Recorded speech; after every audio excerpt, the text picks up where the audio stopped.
I'm recording this video just after Jalen Brunson hit a nasty step-back game-winning three to defeat the Detroit Pistons and advance the Knicks to the second round. Now, that takes me back to a couple of years ago before Brunson was actually on the Knicks. It was like 2 days before that.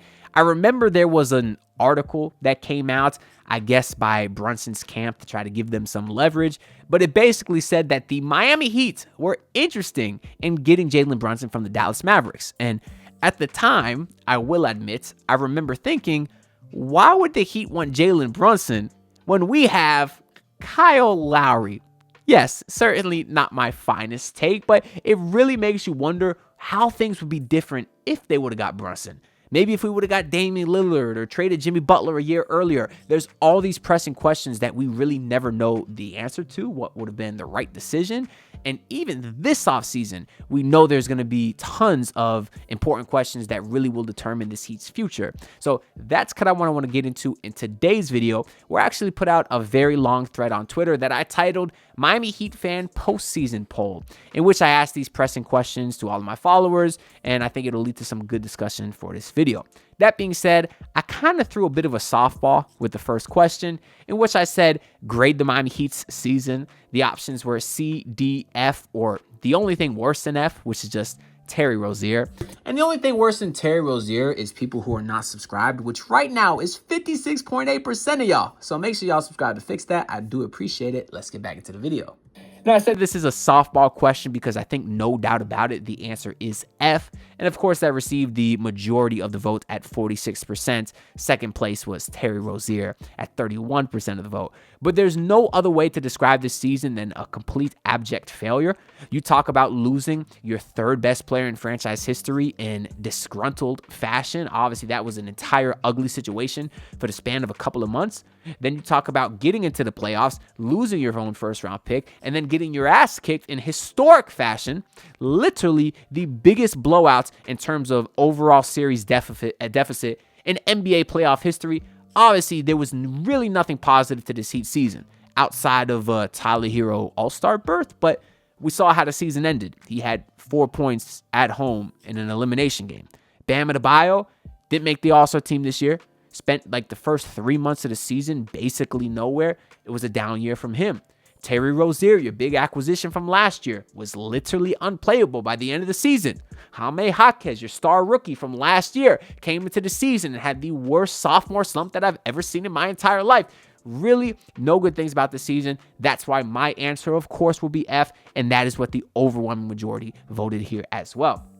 The next question that I asked is, who deserves the most blame for this season? The options were front office, Tyler Hero, Bam Adebayo, and Jimmy Butler. Now, surprisingly, Tyler Hero and Bam Adebayo got no votes, but the wildly overwhelming majority said the front office at almost 86%, of course, with 14% saying Jimmy Butler. Now, this is certainly my answer, because if you want to blame Tyler Hero for his poor postseason, and you want to blame Bam Adebayo for his poor start, and you want to blame Jimmy Butler for getting disgruntled, I think all of those connect back up to the front office because, one, they gave Bam Adebayo that max extension. And it doesn't kick in for a couple of years, but so far, the season after signing that extension didn't really live up to it.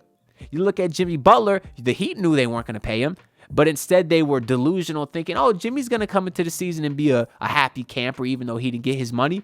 Wrong. And then they traded Jimmy for a package that's looking like it's not all that great because they waited until his value was the bottom of the barrel to trade him when the front office should have traded him a year ago. And now, of course, you got Tyler Hero, who's up for a contract extension this offseason. We'll kind of get into that with these pressing questions. But to me, everything bad that has happened to this organization this season and the last several seasons prior goes back to the front office. Even with regards to Tyler Hero, they overvalued him way too much. That's why they were hesitant to trade him for Damian Lillard. They didn't want to trade him in 3 first-round picks for Donovan Mitchell. Those were the reports. The reports were those teams were asking for too much. And then sometimes the Heat would put out there, oh, they wanted Bam. I don't believe that's true. Yes, Joe Cronin's a bum-ass hoe. We know this. But I do think that if Pat would have put a fair offer out there of Tyler Hero and a couple of first-round picks, he could have got Damian Lillard. But no, Tyler didn't want to trade, or Pat didn't want to trade Tyler. He wanted to lowball them and said, here, take Jovic in a second-round pick. Like, no, That's the front office. I blame them. Pat Riley, I love you. I appreciate everything you've done here. You're 80 years old. Go retire. Go get a nice home in Malibu with your wife. That's just what I think. So yeah, the audience definitely agrees. Next question is, should the Heat fire Spo? 93% of the vote said no. I was surprising because I do get a lot of comments. Shout out to my guy, Lewis. What's up, my guy? How you doing? That are always in my comments telling me that I need to give Spo more blame, which I do. He had a terrible season. Even in my last video where I was reacting to the exit interviews, I gave Spo some benefit of the doubt, but then I went on to say that, oh, he made too many excuses. But none of the comments that hate Spo acknowledged that I was critical of Spo. They only acknowledged when I gave him benefit of the doubt. So all of that being said, there is a minority of people that do hate Erik Spoelstra and want him fired, but it's a minority. It's a loud minority, which is why I thought it was a lot more people than it actually is, because only 7% of the people said that he should be fired. Now, in my opinion, he's built himself enough credits. He's earned enough equity with this organization to give him the benefit of the doubt after one bad season, because you look back to last year, yes, you were an 8 seed again, but Jimmy Butler got hurt, didn't play in the playoffs. But the year before, NBA Finals. The year before, Conference Finals. The year before was that weird year after the bubble. But the year before, Finals. Like, he's had a really good stretch as a coach, in my opinion, overachieving with teams whose talent wasn't that great. Taking undrafted guys to the NBA Finals. All Heat fans, all we do is complain about, oh, we only have undrafted guys. We have Jimmy Butler and no one else. Those teams had playoff success. A lot of that is because of Erik Spoelstra. He's an excellent coach who had a terrible season, and if he continues having sustained failures, then yeah, we can talk about firing him. But for now, I'm cool with having Erik Spoelstra come back next year. Number 2, should the Heat trade Tyler Hero? Unsurprisingly, 73% of the vote say yes.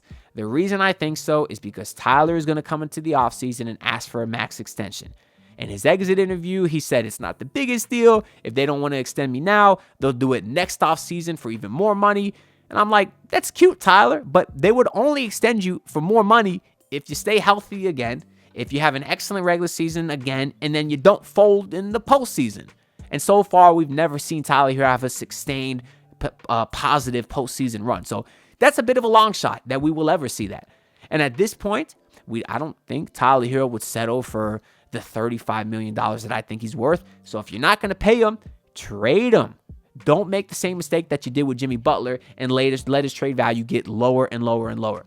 Trade Tyler Hero now while he still has 2 full years left on his contract. He's coming off an all-star season. See what you can get for him, or at least scour the trade market. Because with the whole Dame thing, the Portland, they didn't want Tyler Hero. It didn't seem like anyone else did. But I think Tyler has built his value up a little bit. You know, obviously he struggled in the playoffs, but he still made an all-star team. I think you can get 2 first-round picks for him. So if you scour the trade market, that way you know if Giannis does become available via trade, or Trae Young, or Zion, or Kevin Durant, or Ja Morant, whoever you want to say, maybe those teams wouldn't want Tyler Hero, but you would know what his trade value is to send him to a third team, in a 3-team trade. For example, let's say the Heat are interested in Ja Morant. He's on the trade market. The Grizzlies wouldn't want Tyler Hero. They got Desmond Bane. But maybe you can flip Tyler Hero to a third team, get a couple of second-round picks, send that to Memphis for Ja Morant. Just some things that the Heat should be looking at, because the point is, Tyler Hero is not worth a max extension that he's going to want, because anybody who's getting paid $50 million a year for 3 years needs to be a 1A. That's not Tyler Hero. Moving on, would the Heat actually trade Tyler Hero? And again, I agree with the audience, where 69% say no. And the reason I don't think the Heat would actually trade Tyler Hero is because he survived the Donovan Mitchell allegations, the Damian Lillard allegations, the Kevin Durant allegations twice, the Giannis allegations, the James Harden allegations. There has not been one star where it seems like the Heat were willing to put Tyler on the trade market. So why would that change? I think they really overvalue him. For some reason, Pat Riley has become, he just become in love with Tyler Hero. And you saw Pat Riley after Hero won the 3-point contest. They had a huge embrace. Like, I've never seen Pat Riley embrace with a player like that. Yes, of course, he can be happy, but you can see that he loves him, which confuses the hell out of me, because Tyler gets picked on defense. That's not Heat culture. The guys that Pat has loved before, the Udonis Haslams, the Alonzo Mournings, they're the complete opposite of Tyler. So I don't really get Pat's asphyxiation with Tyler Hero, but clearly there's one there, and I don't think they actually trade him. Now, the one thing Pat might love more than Tyler Hero, I think is winning, or at least I thought was winning. Maybe I'm wrong on that. And I think he can see you can't win with Tyler Hero as the guy. So maybe they trade him. I just don't think they do. The next question here, I have a typo in it, but I was trying to say how many first-round picks could Hero actually net Miami via trade? After last season, or I guess 2 seasons ago, I would have said 1. But after this past season, he made an all-star team. He's 25 years old. Anybody who's coming off an all-star season at 25 is worth at least 2 first-round picks. He's making $20 million or $30 million over the next 2 years, or $30 million a year for the next 2. That's not a bad contract. That's really not. So if a team can get him on their books for 2 seasons at a reasonable price, now I understand he's got that extension coming up, but they can get him in their farm system to evaluate him themselves before they decide if they want to pay him or not. I think he currently does have enough value to get you 2 first-round picks, which is something that he should look into. And the options for the poll were 1, 2, 3, or 4, and 2 did win overwhelming majority at 69%. 69, nice, again, percent, with 1 first-round pick coming in second place at 23%. Moving on. What number should the Heat offer Tyler Hero for his extension? The options are nothing, 20 to 30 million, 30 to 40 million, or the max. I don't agree with the majority audience here, which is the $20 to $13 million a year range. That got 46%, and then nothing and 30 to 40 million shared second place at 23% of the vote. But my answer is $30 to $40 million for his skill set, a very good 3-level scorer who can maybe be the third option on a contender if you have true stars ahead of him, because we have seen the Heat go to 2 finals with him on the roster, albeit he was hurt for an entire postseason run in 23 and when he was a rookie in 2020. But regardless, I think if you were to have a guy like, I don't know, Giannis and Bam, maybe you can win a championship with Tyler as your third. I think that guy is worth $30 to $40 million, probably closer to the $35 to $40 million range, especially when that salary cap spikes with the new TV deal in a couple of years. I think that's fair money for Tyler here. So my answer would be 30 to 40 million, although the majority of the audience says 20 to 30 million. If you're watching this video, then you are an elite ball knower, so why not take advantage of it with MyBookie? Listen, y'all, throughout the NBA playoffs, I'll be using their live betting feature to smash the Davion Mitchell overs and smash the Rudy Gobert unders, and then using their early cash out option to stack up the profits. If you want to do the same, make sure to sign up for MyBookie using promo code MM50, which will instantly boost your first deposit. And then once the games wrap up, you can check out their casino, which has blackjack and slots and roulette. You name it, bet on anything, anytime, anywhere, only with MyBookie. Now let's get back into the video. Moving on, should the Heat trade Bam Adebayo? And of course, I agree with the overwhelming answer here, which is no. No got 61.5% of the votes. Now, caveat, would I trade Bam Adebayo for Giannis? Maybe. Actually, I think that's going to be one of the next questions. Maybe, but nobody should be off limits on a team that just lost by 55 points at home in an elimination game. You know what I'm saying? Nobody should be off limits. But ideally, I would like to keep Bam Adebayo because I think replacing someone of his skill set is much more difficult than replacing someone of Tyler Hero's skill set. Because Bam, regardless of his inconsistencies in aggression and offense, he is always going to be an elite defender, one of the true guys in the league who can truly guard 1 through 5. There's not a lot of them. He can do it at a world-class level. I would like to keep him. 61.5% of the votes agree. Next one says, would the Heat actually trade Bam? And this one had 85% no. I think it should be closer to 99% no. He truly embodies Heat culture. He's literally the guy that Alonzo Mourning and Pat Riley and Eric Spoelstra and Dwayne Wade and Udonis Haslem, they have all anointed him as the next culture carrier of Heat culture. They've passed him the torch. I don't think there's any world where they would actually trade him, and the audience agrees. Moving on, how many first-round picks could Bam net Miami via trade? The options are 2, 3, 4, and 5. 2 and 3 are tied for 33% of the votes, but my answer will be 4.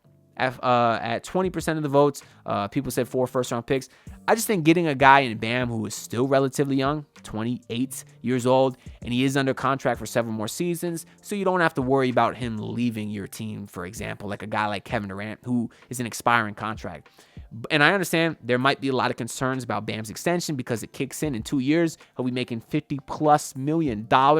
but Bam is truly a guy that could put a lot of teams into actual championship contention, and he would fit basically with anyone because most good teams don't have a great big man. It's usually just the guard who's one of the better players on the team.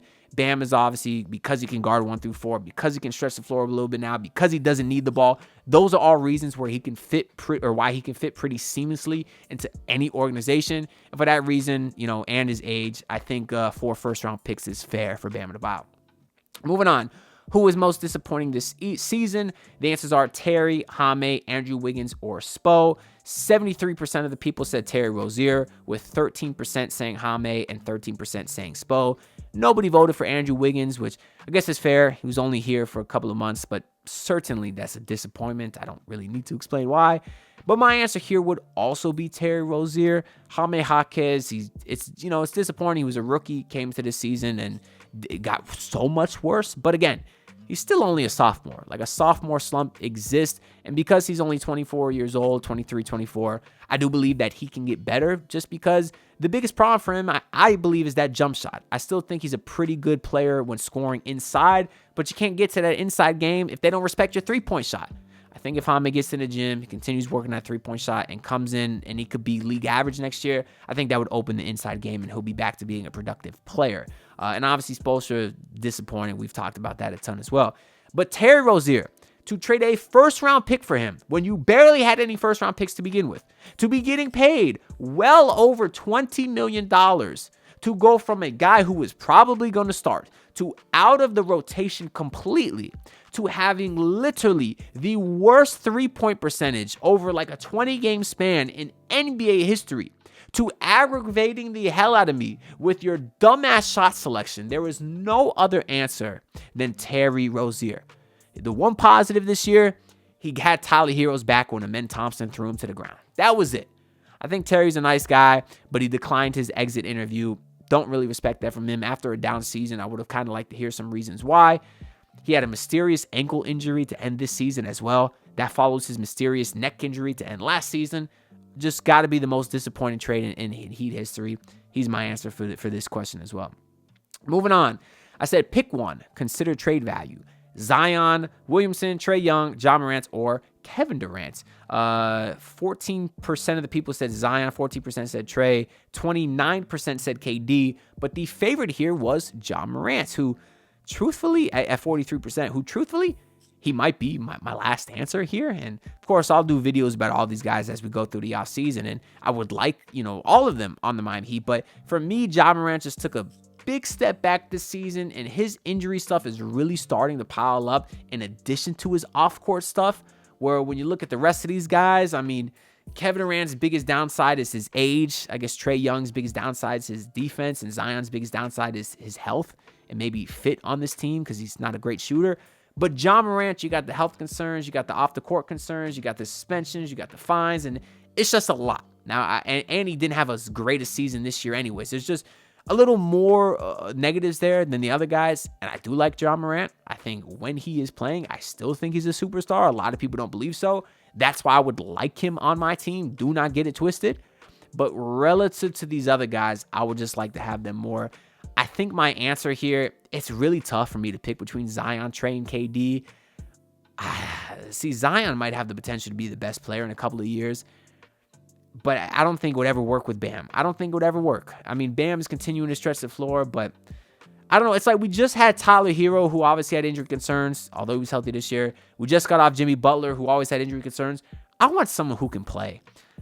Screw it. My answer is Trae Young. You know why? I want to say Kevin Durant, though, just because his trade value is probably the lowest. He's 36 on an expiring deal. Maybe you could get him for, expiring contracts in Terry, Duncan, and a first or two. And I would like the fact that, the trade value is low for him and you could just add him in. And fit-wise, he'd be perfect. And I've always loved Kevin Durant. But Trae Young is the guy that will truly unlock Bam Adebayo's game to the highest degree. And if we're committing $50+ million to Bam Adebayo, we need someone who can ensure he can achieve his full potential, which is ridiculous to say. We're paying a guy a max and he needs someone else to help him. That should not be the case. But it's too late. They've paid Bam Adebayo. So if you already invested him, you might as well invest in him more. Get him a guy like Trae Young who can set him up and feed him easy buckets on the silver spoon. The Heat's offense has sucked for many years now, and Trae's pretty consistently led a top 10 offense in the league, regardless of how bad their records have been. But you get a guy like Trae Young, and you surround him with a couple of dogs and Davion Mitchell and Hayward Highsmith and Bam Adebayo and Khalil Ware, and I think you'd have enough guys on the back line to help hide his defensive flaws. Obviously, Eric Spoelstra is a genius in that regard with playing a lot of zone and all these other things. I think if any team can hide his defensive weaknesses, it will be the Miami Heat. Give me Trae Young. Moving on here, we got, is Bam off limits for Giannis? 75% of the people said no.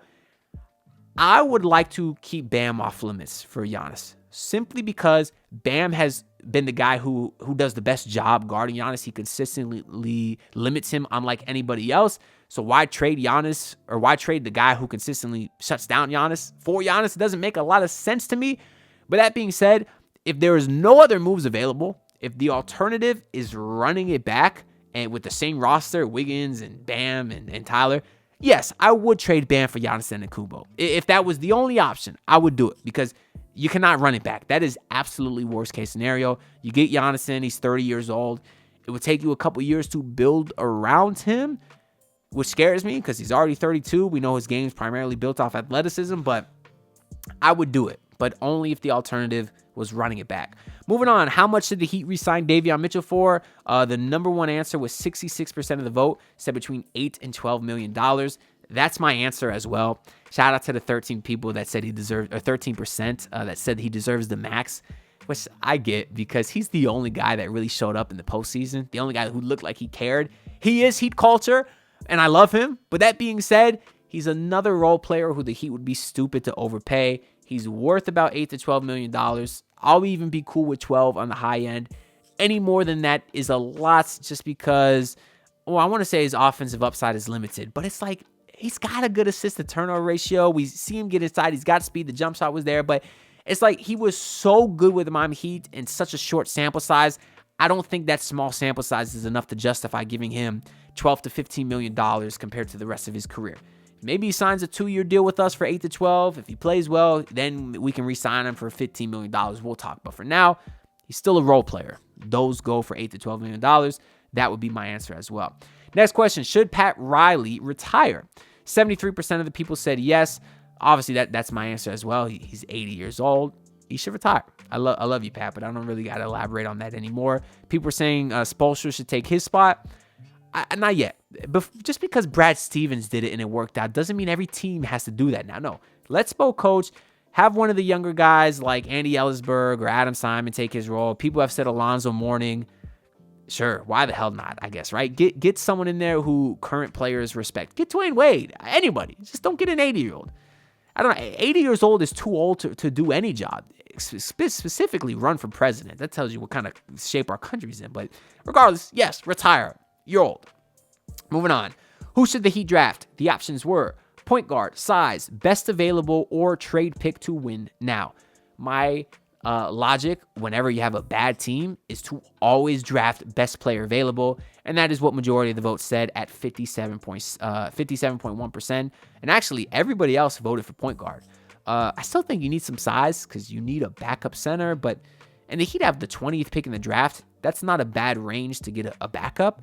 But obviously, we need a starting point guard. I don't think you can get that at the 20th pick, but regardless, they need a point guard, so that's why a lot of people said that as well.